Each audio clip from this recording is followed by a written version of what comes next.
Xi Jinping is known as the face of the People's Republic of China today, and has been for more than a decade now. His presidency is often seen as the defining era of modern China, marked by sweeping changes in domestic policy, a shift towards centralized power, and an assertive stance on the global stage. But there is a man who is lesser known to the world today, yet has actually been a crucial part of China's economic rise, and that is Hu Jintao, the former president of China.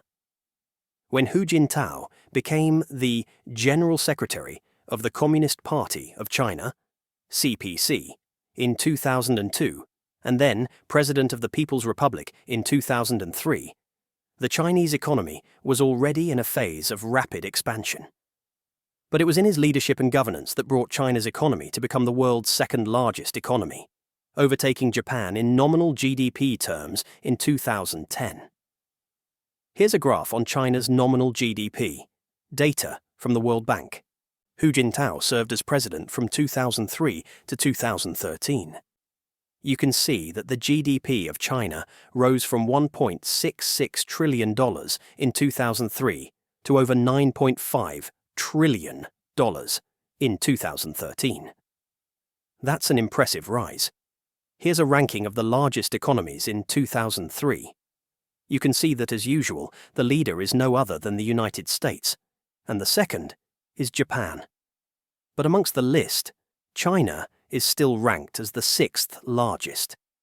Here's an updated graph for the year 2013. Here you can see that everything has changed. China now stands as the second largest economy. And this change was done by none other than Hu Jintao. So, how did Hu Jintao lead China to become the world's second largest economy? Well, before we understand that, it is first important to understand that before he became the president, China was undergoing a rapid shift already. This was mainly driven by the economic reforms that dated way back to Mao Zedong. But the most important event that arguably shaped the economy of China under Hu Jintao, and then Xi Jinping, is the entrance to the World Trade Organization, WTO. This entry into the WTO was what catalyzed the massive export boom of China, as multinational corporations flocked to China. Hence, Hu Jintao, in some ways, benefited from this entry. So, what were his specific policies? One of Hu Jintao's policies was the so-called scientific outlook on development. This was formally included in the party constitution in 2007, and it emphasized comprehensive, coordinated, and sustainable development. It was intended as a corrective to the single-minded GDP growth model that had dominated in the preceding decades. Here's a graph on China's GDP growth. As you can see, even though he emphasized such things, GDP growth was still very high under his tenure.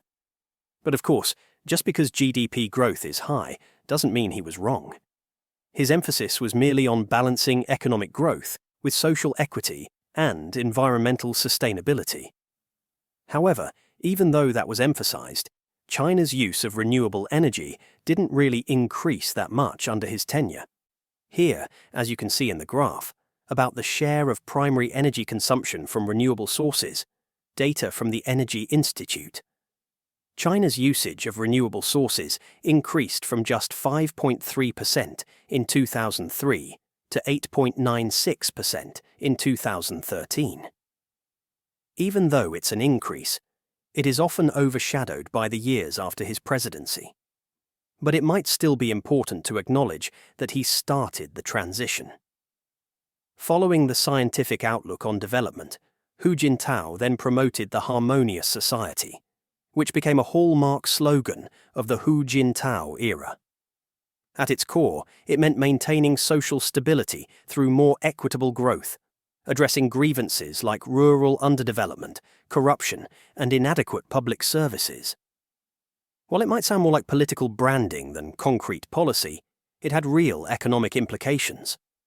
For instance, one of his signature reforms was abolishing the centuries-old agricultural tax in 2006, which reduced the financial burden on rural farmers.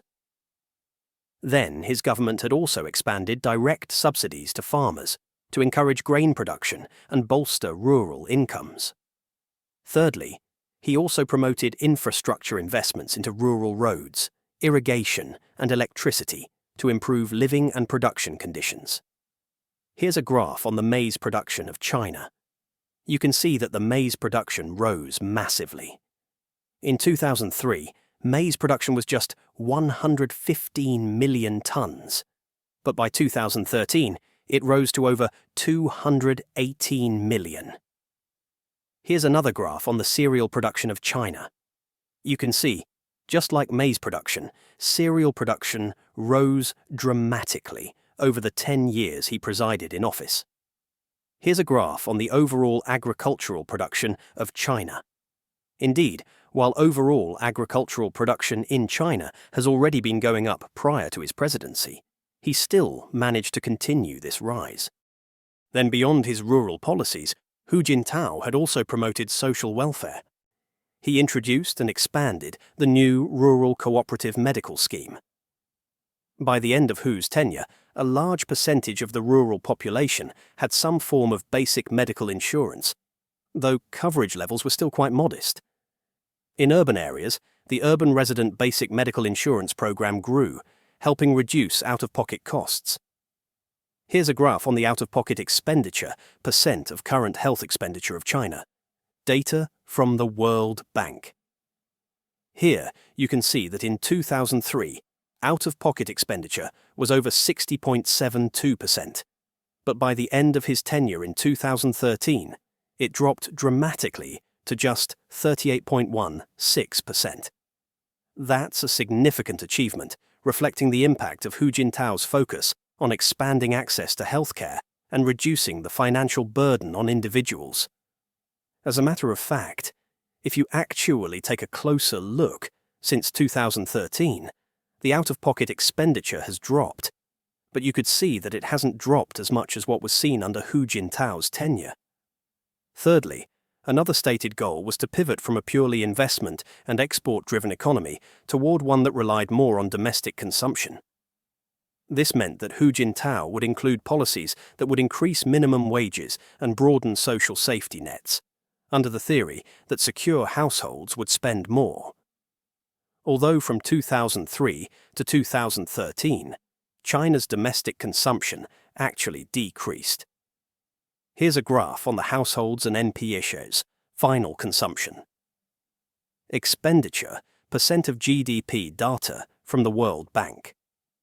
What this data captures is the spending by households on goods and services, such as food, housing, transportation, and healthcare, as well as expenditures by non-profits on education, social services, and similar activities.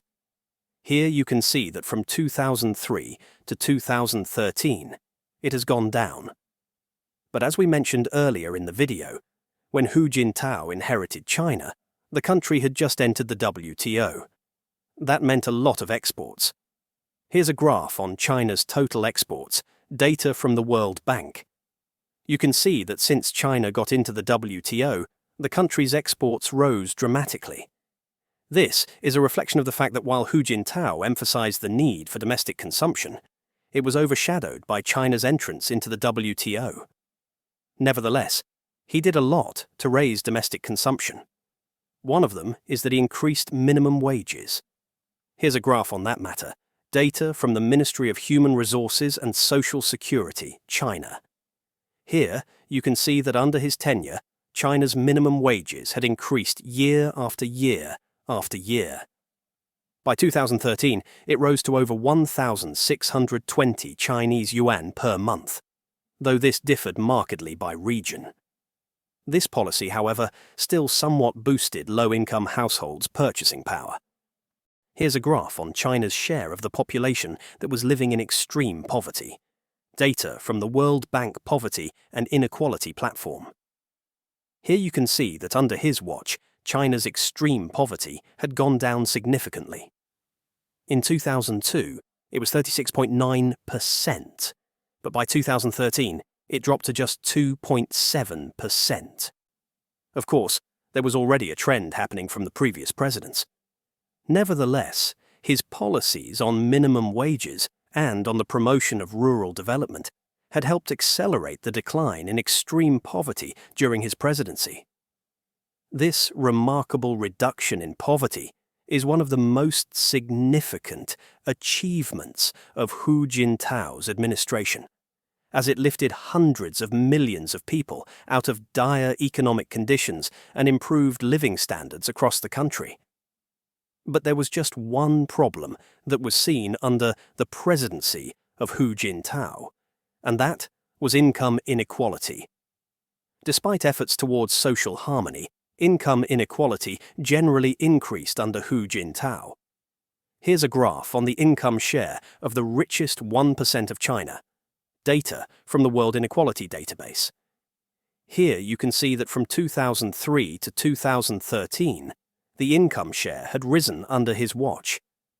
But of course, this could be much more about the broader structural transformation of China's economy at that time, as it moved rapidly from an agrarian society to an industrialized and market-driven economy.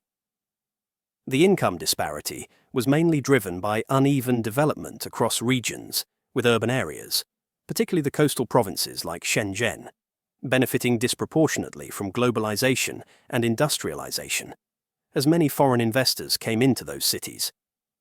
This phenomenon had then created a growing wealth gap between urban, those living in Shenzhen and other designated cities, and the rural population. Finally, one last significant factor that we may list out for Hu Jintao's achievement was the fact that he had seen the 2008 global financial crisis.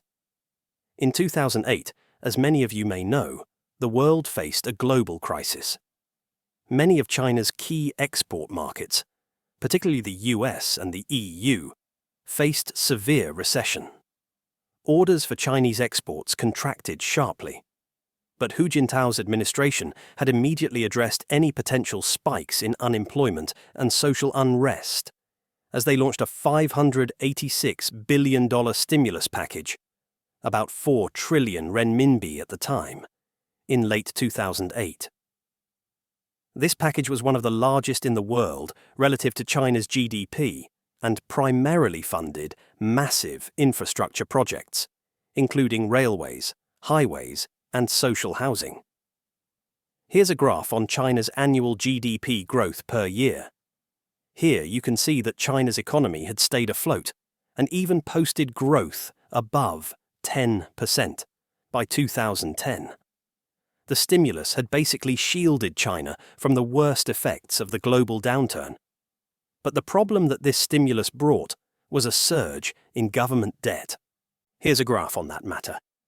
Here you can see that under his tenure he has presided over a rise in government debt in China, but you could see that the increase in debt was mostly driven by the 2008 financial crisis.